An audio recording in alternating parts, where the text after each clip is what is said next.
Welcome to Legal 123s with ByrdAdatto. Legal issues simplified through real client stories and real-world experiences. Creating simplicity in 3, 2, 1. Welcome back to Legal 123s with ByrdAdatto. I'm your host, ByrdAdatto, with my co-host, Michael Byrd. As a business and healthcare law firm, we represent clients in multiple business sectors, especially healthcare. Mm-hmm. This season, we're diving deep into the exhilarating and terrifying process of opening a business. Our theme this season is starting a business. Yes, and starting a business is just one season of business. What are the other seasons, Michael? Yeah, so we have the building season, which is starting, the operating season, which is running a business, the scaling season, growing a business, and then the buying and selling season, and that's when it's time to exit or even grow faster, I guess, with purchasing another practice. That's right. Well, Michael, before we get started, for those watching us on TV land, they will notice we can welcome back our series regular partner, Jay Reyero's here. All right. Thanks for having me. I leave for one season. I come back, you do a whole new setup. So I like know. it. It's pretty nice in here, right? Mm-hmm. Yes, Jay. Wait till you see what we do next time. But I'm glad you're here, Jay. And this is, I think since Jay's here, Michael, we can really start with our second sports podcast of the season. Well, Brad, as we discussed earlier this season when we had former NCAA quarterback Stephen Hawley on, this is not a sports show. Yeah, but Michael, I think it would be amazing. I mean, between how competitive the three of us are and how obsessional with all these different sports we follow, I think we could be like multi-millionaires off this new sports show. All right, Brad. As the CFO, I love where you're going with this. Thank you. But I'm pretty sure, and I think Michael will agree, that the audience listening right now is wanting us to talk about legal education. Oh. I'm not quite sure they care about who the Cowboys are going to pick with the 24th pick. Oh, okay, fine. But here's a question for both of you. Have you ever witnessed a sports moment that you were so excited about only to have just ripped from you by some penalty or really bad call? Well, let me think about this. Oh, wait, now I've got it on the top of my head. I'm glad you asked. Or actually, I'm not glad you asked. Dez Bryant for the Dallas Cowboys against the Green Bay Packers in 2015. Mm-hmm. For the audience that know, it was a catch. For those that don't know, Tony Romo had thrown a bomb that would have given the Cowboys the lead, or practically the lead. They would have been on the 1 yard line. And the refs incorrectly ruled it as an incomplete pass. Mm-hmm. All right.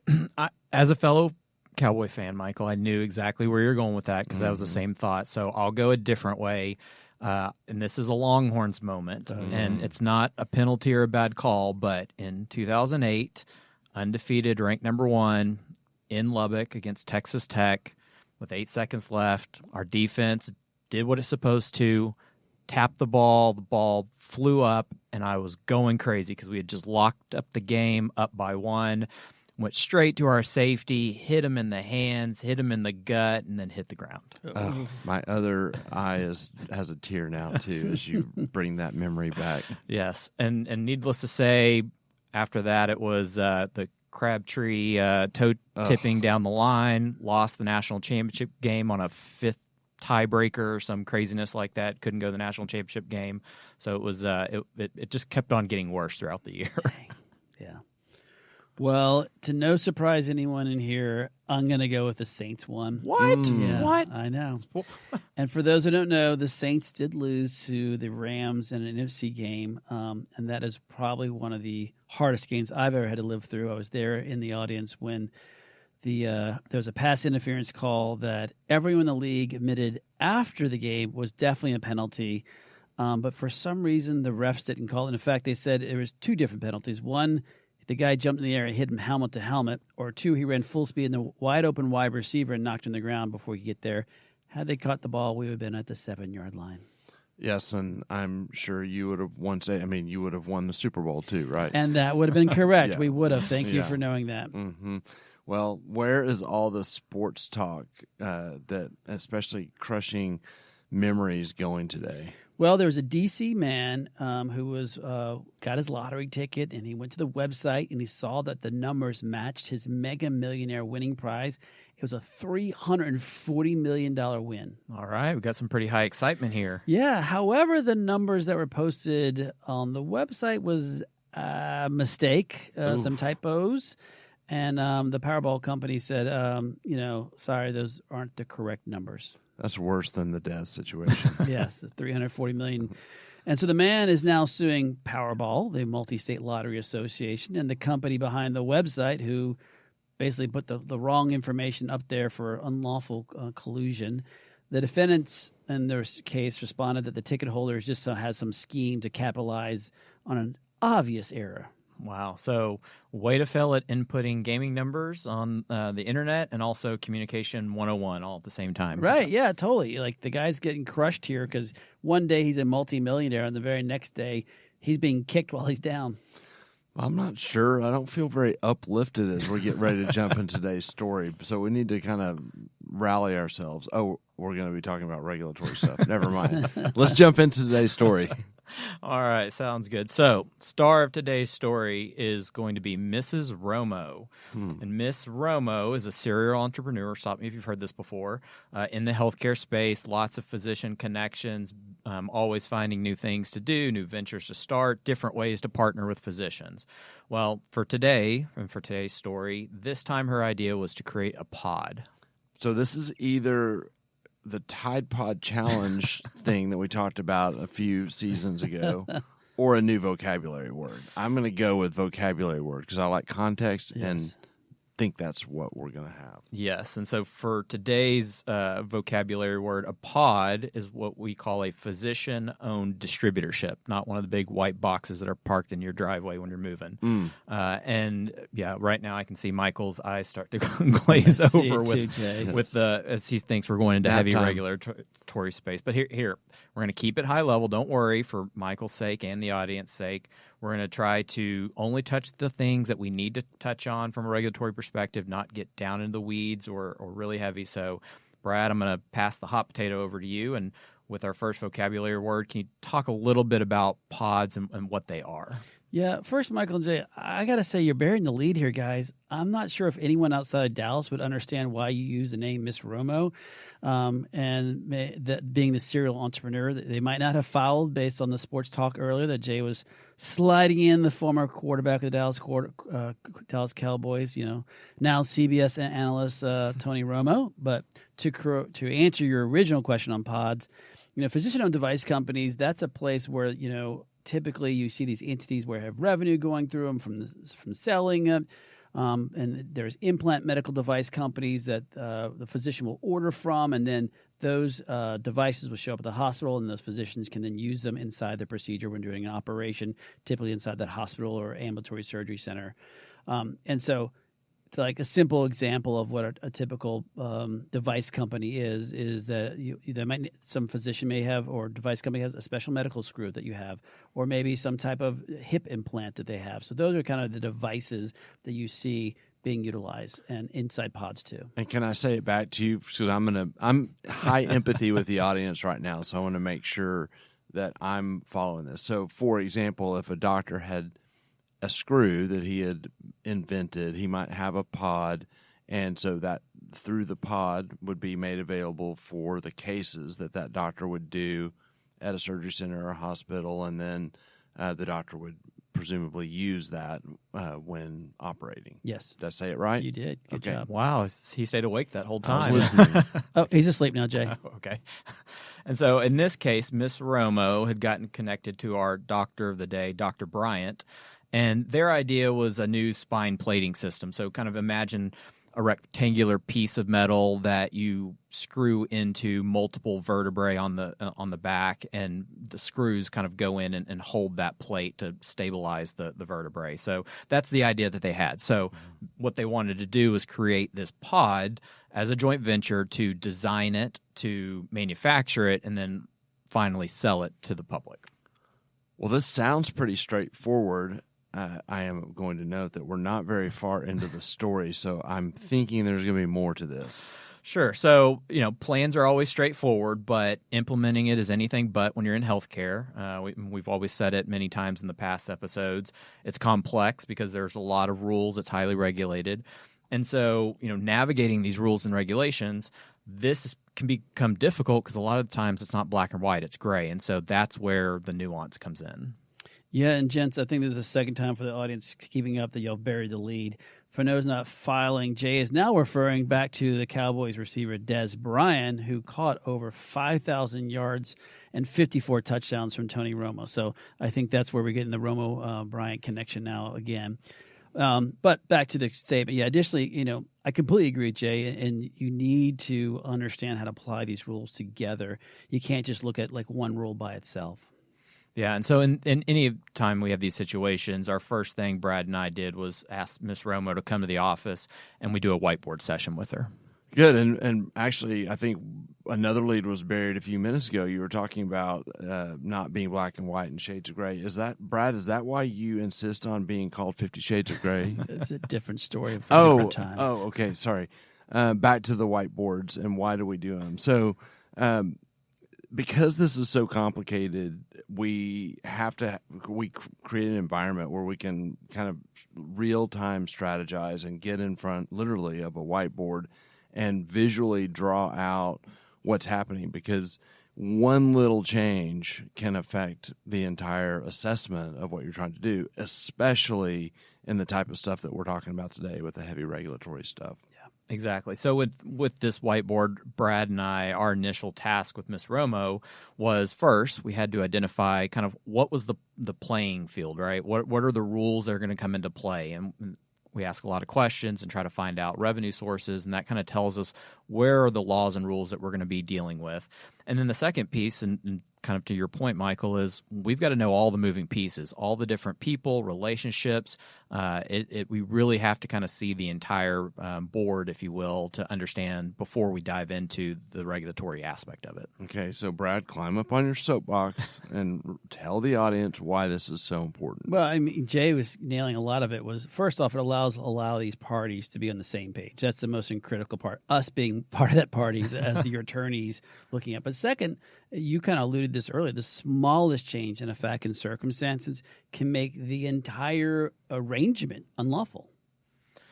All right. So, Jay, what did you learn during this whiteboard? Well, first we were able to narrow down with the laws. We were able to nail down we were only dealing with state laws, which, is pretty common. A lot of people try to do that because they're so scared of the federal side of things. In this case, the state that we were dealing with actually pointed to the federal rules and regulations, so we did need to take them into account in some capacity. Yeah, and that's an important point to remember, Jay, as describing that many states do have these great they don't have really great guidance out there to tell us how to be compliant. Many states have attempted to track federal law, even if it's poorly written. But a lot of them point towards the federal government saying, look to that. So a lot of healthcare attorneys will look at how did the federal government analyze this type of relationship? How would the federal government enforce this?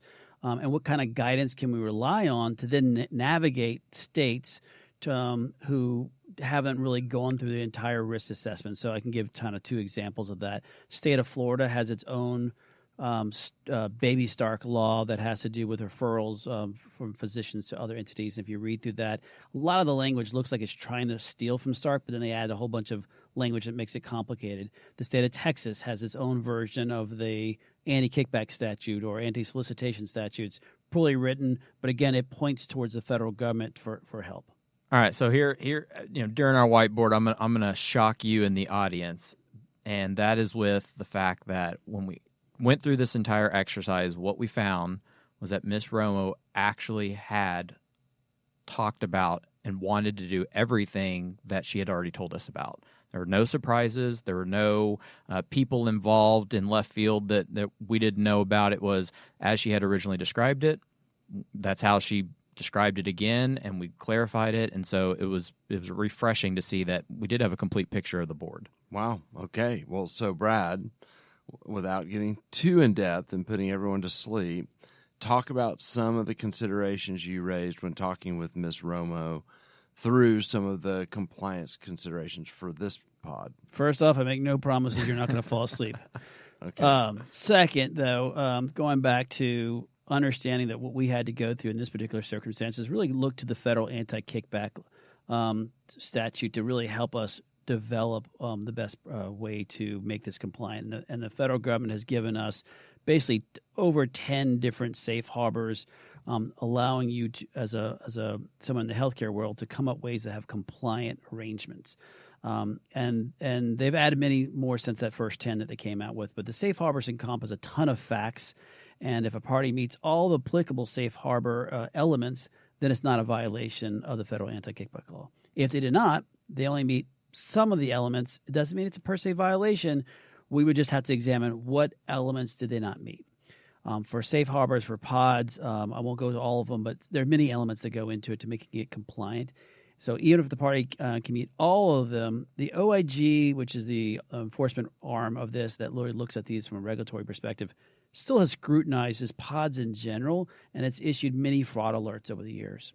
Yeah, and just building on what Brad's saying, one of the common things that people will refer to and that we do deal with the safe harbor, people refer to as the 60-40 rules. And these are bright line tests, and essentially what they're doing is they're the government's way of making sure that an entity is not dependent on the referrals of the investor physicians who are in a position to refer or do business. So quite simply, there's an investment test. They want at least 60% of the investment interest to be held by people who don't do business or won't refer. And then there's a revenue test. They want at least 60% of the revenue to come from people who don't do business or refer to the pod. So these are the two most common ones that we encounter, and a lot of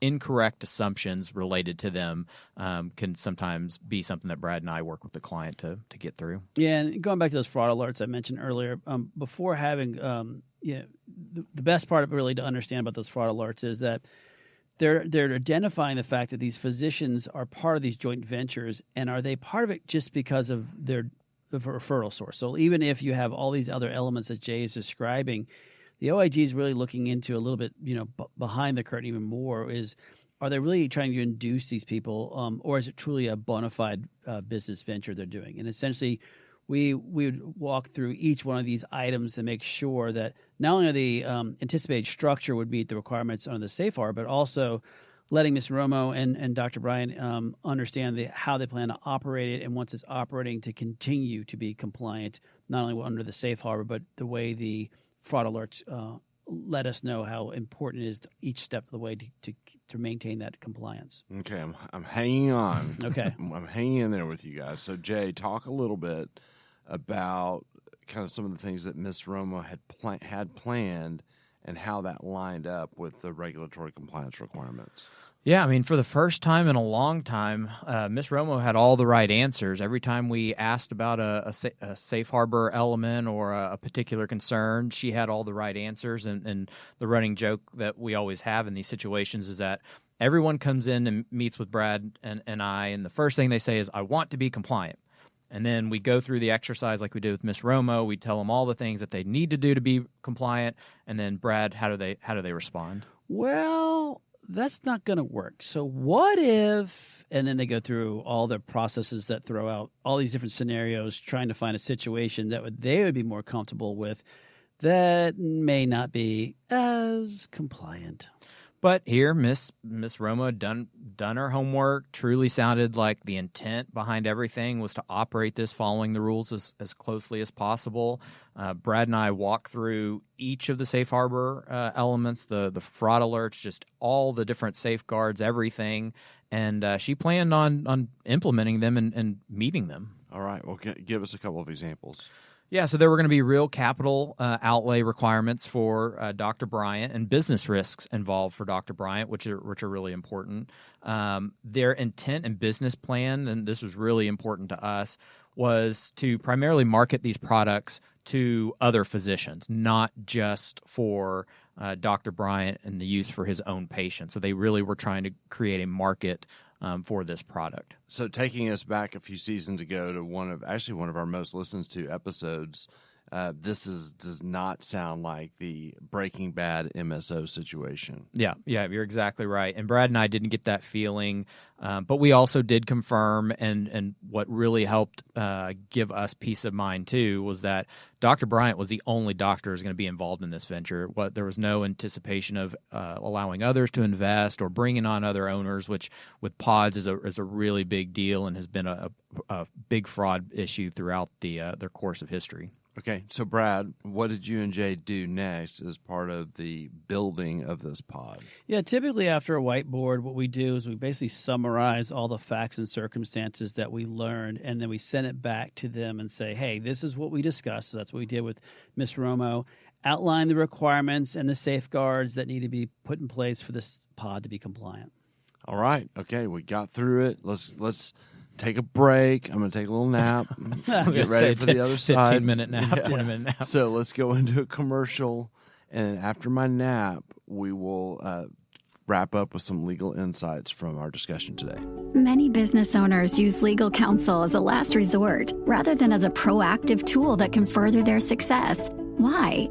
For most, it's the fear of unknown legal costs. ByrdAdatto's Access Plus program makes it possible for you to get the ongoing legal assistance you need for one predictable monthly fee. That gives you unlimited phone and email access to the legal team, so you can receive feedback on legal concerns as they arise. Access Plus, a smarter, simpler way to access legal services. Find out more. Visit ByrdAdatto.com today. Well, welcome back to Legal 123s with ByrdAdatto. I'm your host, ByrdAdatto, with my co-host, Michael Byrd, and we're still here with series regular, Jay Reyero.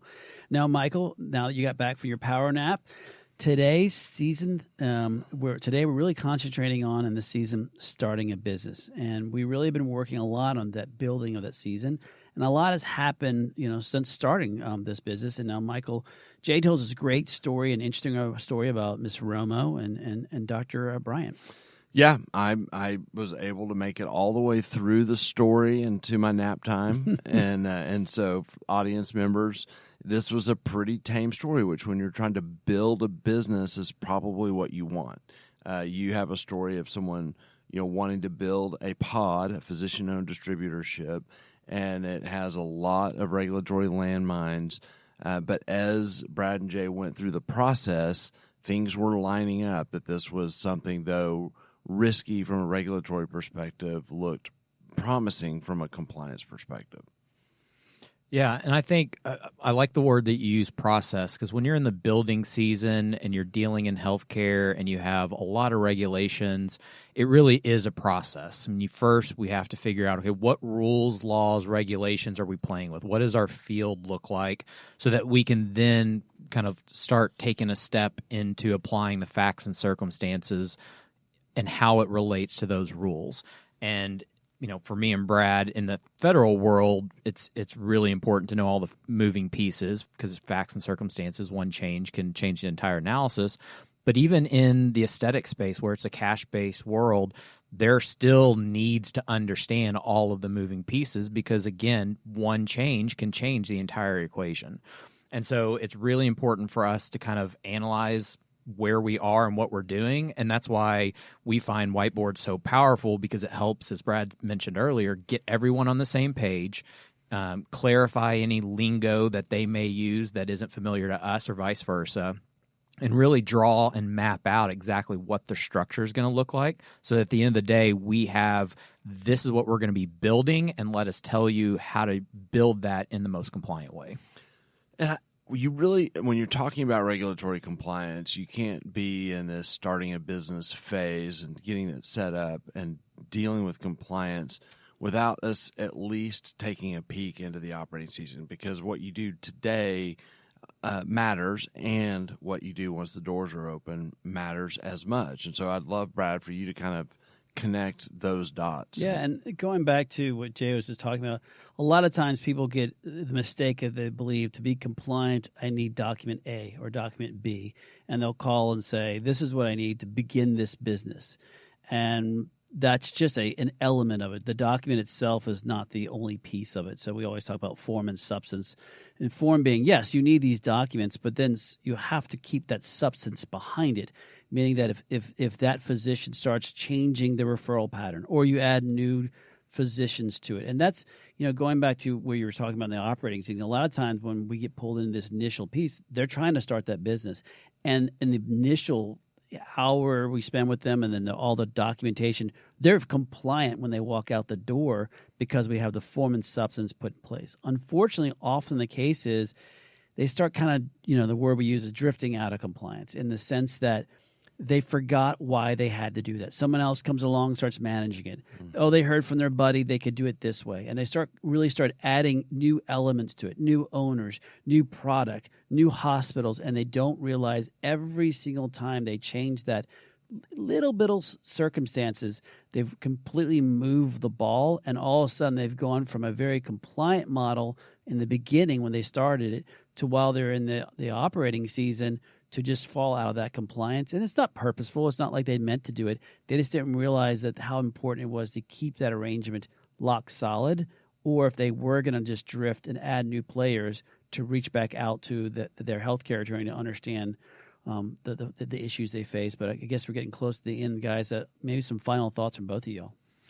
Yeah, for me, I think you can almost think about it as entering into a building season. Each time you decide to want to do something during the operating season, that may be a little different. You have to kind of take a step back, take a quick look at it, analyze it before you do it. Because once you do it, if you did it in a non-compliant way, you can't really, as we've heard, unring the bell. Right. And so you always want to be kind of forward-thinking and prepare and do it on the front end. Yeah. Yeah, I mean, when you're trying to start a healthcare business and you start hearing about these regulations, you go into these whiteboards, it date myself, but feel like you're trying to solve a Rubik's Cube just to figure out how to open a business. And so you do all this mental gymnastics of how you can do it correctly. A lot of it's counterintuitive, so you just feel that friction of this does not make sense. You finally get comfortable with it, and then you get it, and there is that feeling of like, oh, okay, I'm done. So my final point is just to kind of back up Brad's point and say it a little bit differently, and just I can't emphasize this enough. Compliance is not stagnant. Yeah, it is ever moving. You use the word facts and circumstances. I mean, things change, and it may be the things that you talked about: new partners, new service lines, new laws, and so it is a moving target. And so, turning into compliance is more of a culture than it is an event. Yeah, and I guess as we're leaving, knowing about, we started off with someone being crushed, is you have a very compliant situation in which you're going to make $340 million, and then it turns out that you went non-compliant because you got stagnant, and now you owe the government $340 million. Maybe that's kind of where we're going to end today, or because I don't want to go back to the sports talk. I'm still upset. It hurts. It was pass interference. Damn it. Everybody knows that. All right. Well, guys, believe it or not, this is going to end season 15 in the building season. But as we alluded to, audience members, do not panic. We're about to get ready to open up season 16. I guess we get a driver's license maybe at this point. But we're going to enter into the operating season kicking off next week. Thanks again for joining us today. And remember, if you like this episode, please subscribe. Make sure to give us a 5-star rating and share with your friends. You can also sign up for the ByrdAdatto newsletter by going to our website at ByrdAdatto.com.